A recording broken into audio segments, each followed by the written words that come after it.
Eran should kill 100% humanity. तुम सोच रहे होगे कि मैं ऐसा क्यों बोल रहा हूँ, तो इसी सवाल का जवाब मैं तुम्हें आज इस वीडियो में बताऊंगा। So let's begin. 戦わなければ勝てない。戦え。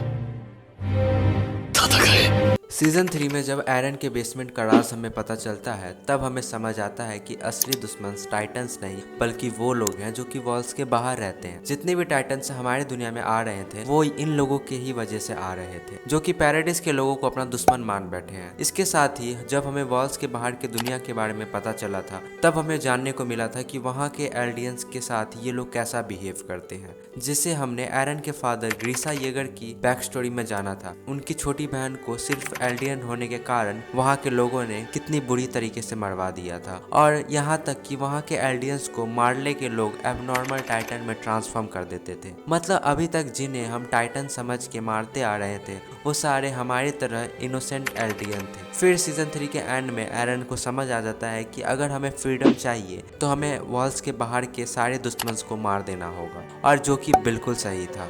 उसके बाद सीजन 3 के स्टार्टिंग में हमें मार्ली का डार्क साइड दिखाया जाता है। एरन जिसने अभी तक रम्बलिंग स्टार्ट भी नहीं किया था, तब भी मार्ली के लोगों ने विली टाइवर के साथ वर्ल्ड के सारे नेशंस को बुला के पैराडाइस के लोगों को सबसे बड़ा दुश्मन डिक्लेयर करवा दिया था।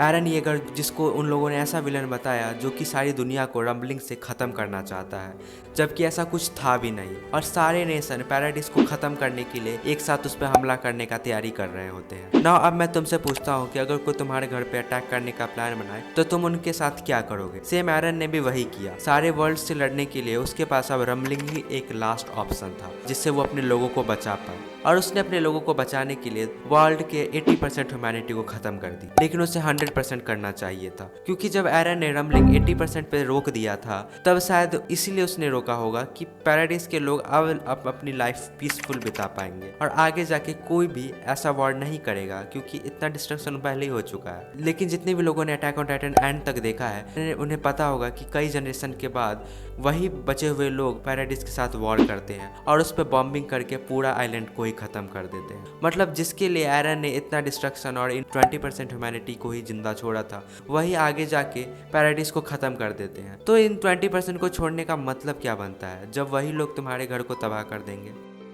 जब एरन ने 80% ह्यूमैनिटी को ख़त्म कर दिया था, तब उसके बाद दुनिया की नज़र में वो ऑलरेडी एक मॉन्स्टर बन चुका था। मतलब अब अगर वो 20% ह्यूमैनिटी को भी छोड़ देगा तो वो लोग कोई उसे भगवान नहीं समझेंगे। इसीलिए मेरा मानना है कि ऐसे लोगों को क्यों छोड़ना जो कि आगे जाके तुम्हारे लिए ही डेंजर बने। एरन ने जिस रास्ते को चुना था, कम से कम वो उसे पूरा कर लेता तो आज कोई प्रॉब्लम नहीं होता। वैसे अगर तुम मुझसे पूछोगे ना कि मेरा इस पे क्या मानना है, तो मैं तुम्हें यही बोलूँगा कि एरन अगर 100% ह्यूमैनिटी भी ख़त्म कर देता ना, तो पैराडाइस के लोग सेफ तो हो जाते, क्योंकि अब उनसे दुनिया में कोई हेट नहीं करेगा और उन पे कोई अटैक करने का प्लान नहीं बनाएगा, और शायद इससे वो पीसफुली भी रह पाते। बट वॉर से वो कभी नहीं बच सकते। जब धीरे धीरे ओवर द टाइम वो माइग्रेट करते तो वो शायद खुद में ही लड़ाई शुरू कर देते, क्योंकि कहीं ना कहीं ये बात सच है कि दुनिया में इंसान ही वॉर का सबसे बड़ा कारण है, और जब तक इंसान रहेगा तब तक वॉर कभी ख़त्म नहीं हो सकता, और वो चाहे एरन हो या फिर मार्ले। रियल प्रॉब्लम इंसान खुद है। सो के राइटर ने इसे एंड में हमें प्रूफ करके भी दिखाया था। सो आई होप मेरे इन पॉइंट्स आप रिलेट कर पाए होंगे। नाउ अब आप कमेंट करके बताओ कि आपका इस बारे में क्या ओपिनियन। मैं आपके कमेंट ज़रूर पढ़ूंगा।